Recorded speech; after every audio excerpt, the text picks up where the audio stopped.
day for SA. China to invest billions more in our economy, and Eskom thrown a lifeline loan.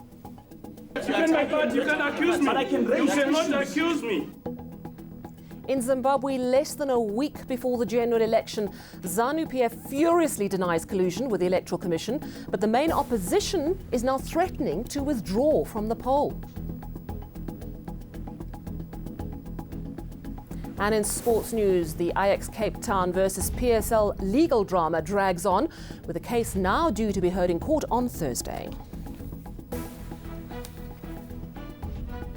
This is eNews at 8, live from Johannesburg. I'm Sally Burdett. Good evening. China has committed to investing $14.7 billion in the South African economy. That's over and above the $11 billion they currently invest. And China's Development Bank is loaning Eskom over $2 billion. Now, the announcement comes as President Xi Jinping visits the country ahead of the BRICS Trading Partners Summit, which begins tomorrow. President Cyril Ramaphosa is using the opportunity to review, strengthen and deepen relations between the two countries.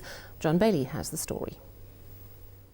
This year marks the 20th anniversary of China-South Africa diplomatic relations. President Xi Jinping arrived in South Africa after visits to the United Arab Emirates, Senegal and Rwanda. The visit by Xi has been described as a major diplomatic engagement. President Xi has indicated that China is ready to invest and to work with South Africa in various sectors, such as infrastructure, ocean economy, green economy, science and technology, agriculture and environment, as well as finance. A number of agreements have been signed between the two countries, which include deals with Eskom and Transnet. Transnet signed a loan facility with the Industrial and Commercial Bank of China, while the power utility signed a loan agreement of $2.5 billion with China's Development Bank. This is a continuation of our funding, and it moves us very close to concluding the funding for this year. Of course, after this transaction, we'll have covered 66% of the funding for this financial year. It comes at an opportune time. Over the past 2 decades, China has become South Africa's comprehensive strategic partner. 4 commercial agreements in Limpopo will increase job creation. We will see that a part of the world becoming a center for economic development in terms of jobs and also regional integration. So we're looking, for instance, on the artisans for metallurgy, for instance, we look at skilled 12,000 employees immediately into the plant on a continuous basis. An agreement was also signed to soften strict visa regimes. It's hoped this will increase trade and tourism. John Bailey, Pretoria. Well, let's take this further now with business anchor Moteo Kharipe. Moteo, thanks so much for joining us in studio. Is the problem solved now for Eskom? The $2.5 billion, it's more than going to cover the irregular expenditure of the last 6 years and the net loss from last year. So they're hunky-dory now. I wouldn't say hunky-dory, but I think they're well on their way now. You know, the Pahamani Khadebe saying that about 66% of the capital targets they were trying to get in terms of funding, they'll be able to reach with this new loan that's coming in as well. And it's been a new board and a new executive that's been trying to chase money on all sorts of markets. So this comes in as a very good, encouragement for them to get more money. We know that Eskom, of course, needs over 70 billion rands to turn itself around and to become a going concern as it wants to be and cut itself from the country's government guarantees. But of course, this is a government-backed loan, so it goes back to that guarantee talk to say, when are we going to wean off the state-owned companies from a lot of help from government? But I think this will help them buy time in terms of going back to the market and asking for more money and actually showing that, look, they could be more liquid than they were a while back. And loans have to be repaid. So yes, a vote of confidence. But if we look at the municipalities that continue to owe Eskom, Eskom has to do some serious fixing.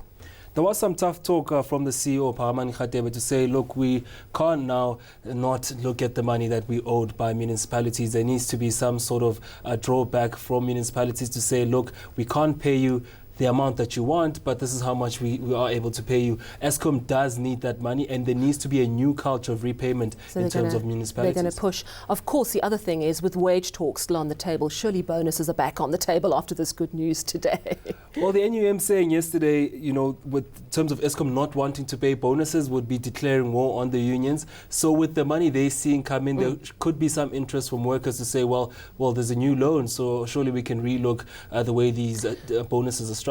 Now, the other good news, of course, is the trade relations issue. Let's listen to what Minister Rob Davies said about that a little earlier today.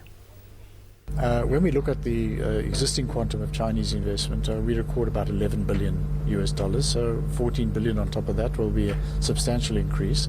And still at the moment, right now as we sit now, South African companies invest more in China than Chinese companies invest in South Africa. So we want to try to strengthen the investment relationship. The investment relationship will also enable us to develop more trade.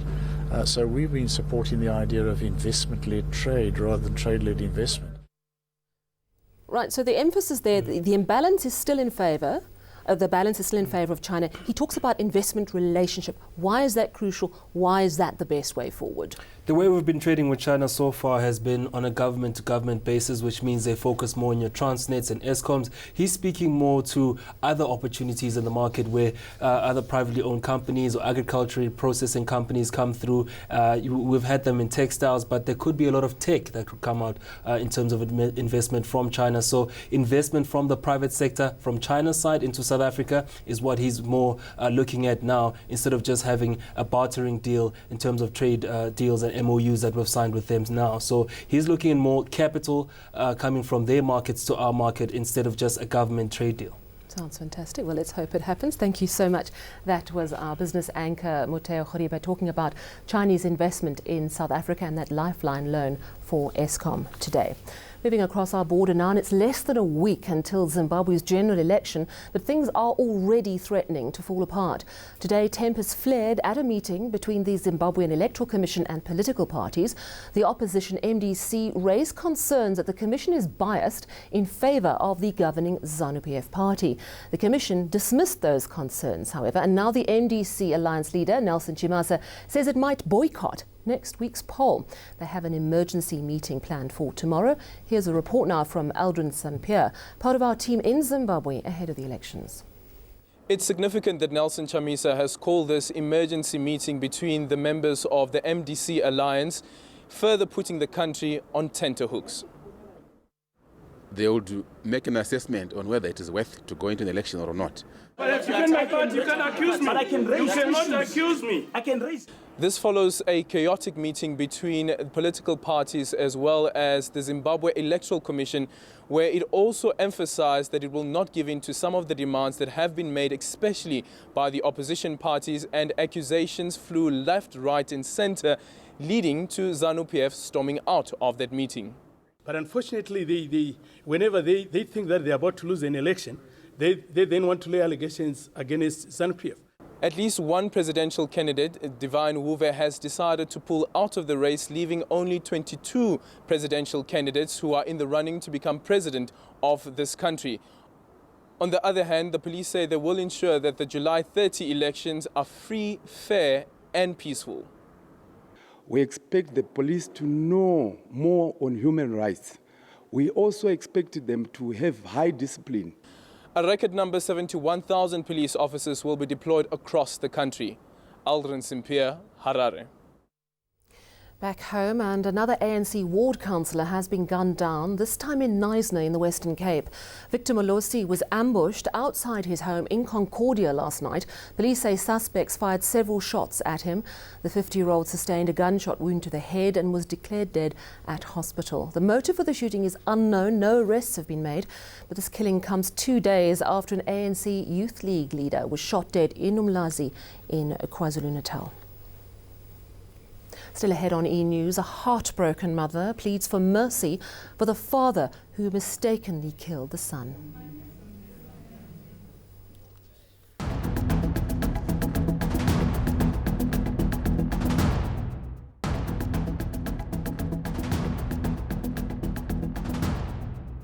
To to the Western Cape now. Police Minister Bekicele has promised the people of Zwelihle in Hermanus that there will be justice. He says the Independent Police Investigative Directorate will investigate claims of police brutality.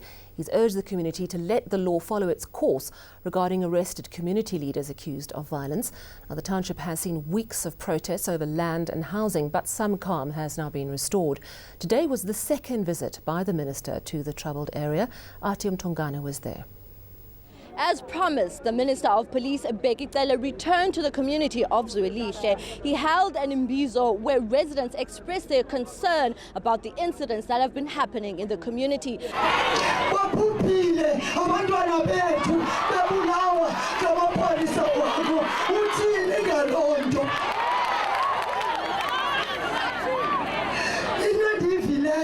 Ibuhlungu ndisuke ndive ngepolisi elinye elenzakeleyo kodwa sinengcweleka zingaka ezileqa 50 tatu Bekicele nezimiphefumlo ephumileyo. Before uhambe uzikomithe wenze i-commitment ba abantu abaswelekeleyo, abantu abalimeleyo, abantu ababanjiweyo ndizakwenza A, B, C baze baphile. The minister says he'll bring in the IPID to investigate some of the incidents that have been happening in this community. There are people that they claim and they allege that were injured by the police. The law is very clear. Where communities are complaining about the police, you bring the IPID, the IPID, though they've made a request that they will want to see another commission, of which we are prepared to work with them to find a person that will be accepted in all sides, and we go on. The minister will further be engaging with some of the community leaders here to continue stabilizing matters in Zwelihle. Tim Tongana, Hermanus in the Western Cape. Other news now, and it's every parent's worst nightmare, the death of a child. But to have caused your child's death must be nothing short of agony.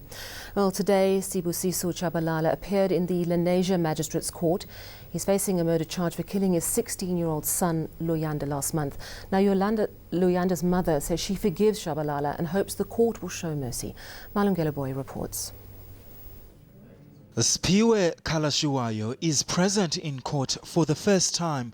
Her 16-year-old son Luyanda Shabalala was shot and killed at his school in Annandale by his father Sibusiso in June. The 51-year-old, who now faces a charge of murder, says he had dropped his son at school for evening lessons and fell asleep while waiting for him. When Luyanda woke him up, he mistook his son for a hijacker and shot him. At Shabalala's second court appearance, the state said its investigations have not yet been completed. The ballistic report is still outstanding. Scene photos still outstanding. May I also place there are a number of things which we are still investigating. Your Worship, in that charge sheet, I've attached the letter from the Director of Public Prosecution to confirm that this matter will be heard at the High Court. One advocate is assigned to attend to this matter. We will just have to wait patiently for the investigation to be completed, and once all the evidence is available, then a proper decision can be taken in this matter. That is my viewpoint. Kalashiwaya says she's battling to come to terms with her loss, but holds no ill feelings towards Chabalala. Yebo ngamxolela because ngiyayazi relationship beyikhona between yena nomntwana. Yebo. Ibinjani? They were very close, very close. Khona manje akakhoni yazi akakhoni kunzima for thina sonke. Kalashiwaya made this plea to those handling the case. So ngiwisha ngathi bangaba nobubele kuye because ngikhulumile naye isikhathi esiningi kubuhlungu naye understand ukuthi kwenzakaleni and kuyamlimaza kakhulu. Shabalala will return to court on the 4th of September. Malungelo Boy, Lenasia. To Greece now, and 3 days of national mourning have been declared after the death of at least 74 people in a fast-moving blaze. The fire broke out east of Athens late on Monday afternoon. By this afternoon, it was mostly contained, but still burning in some areas. Emergency crews found the bodies of several victims lying close together near the top of a cliff overlooking a beach. The people had fled to the top of the cliff, apparently searching for an escape route. Searing summer heat in Greece could cause the fire to reignite in the country's dry scrubland.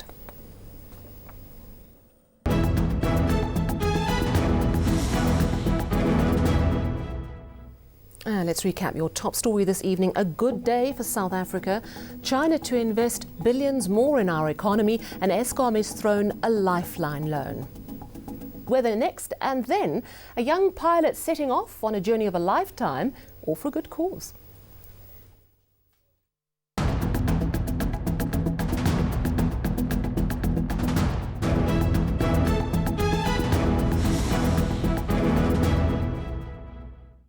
Good evening, everyone. Let's take a look at your Wednesday's weather conditions. And while most of the country will stay clear for the next 24 hours, in the west there's some cloud cover along the coastline, and that's going to gradually spread towards the Eastern Cape during the course of Wednesday afternoon. Along with that, there could be light rain in places over that area, and towards evening the cloud will push a bit further inland over parts of the Western and Eastern Cape provinces. In the Northern Cape, though, it stays dry, and it's going to be a fairly warm afternoon for some parts, with Kimberley and Postmasburg both reaching a maximum temperature of 24 degrees. The cooling trend continues for Cape Town with a maximum of 19, and there we see light rain extending along the south coast and the adjacent interior. It really is just light rain or drizzle. We don't expect significant rainfall after the cold front brushing over the area.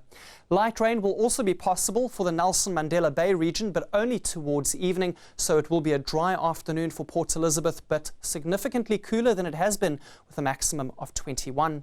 Sunny and warm all across KwaZulu-Natal for Wednesday afternoon. Ulundi reaches a high of 29 degrees, and similar temperatures expected for the low veld of Mpumalanga, while it stays mild once again on the high veld, but even Ermelo manages to get above 20. Warming up in Limpopo as skies will be clearer over the province, Polokwane reaching a high of 24 after a minimum of only 6 degrees Celsius. And it's going to be a cold morning, as one might expect, for the northwest, but the afternoon will be warm across the area. Pleasantly warm as well in the afternoon hours for the Free State. You can plan to have lunch outside if you're in Bloemfontein with a maximum of 22 degrees Celsius. And finally for Gauteng, where we expect the same daytime high for Johannesburg, it's going to be a cold morning on the other hand for Vereeniging with an overnight low of 0. Let's look ahead to Thursday, and we're going to continue seeing temperatures rising for the northern parts of the country. Pretoria at 25, while Johannesburg climbs to 23 degrees Celsius, and that persists into Friday, while in the west we expect a few showers for the Cape provinces as a low pressure system approaches the region. That's all from the Weather Centre. Goodbye for now.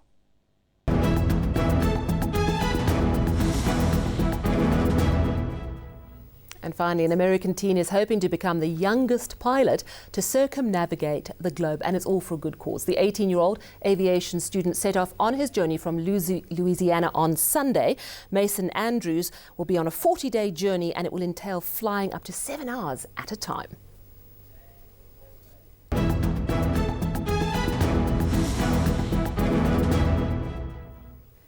Recapping your top stories, a good day for SA, China to invest billions more in our economy, and Eskom thrown a lifeline loan.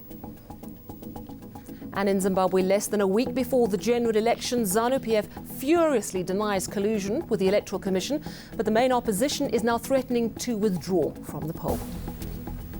And that's your news. Take care. Good night.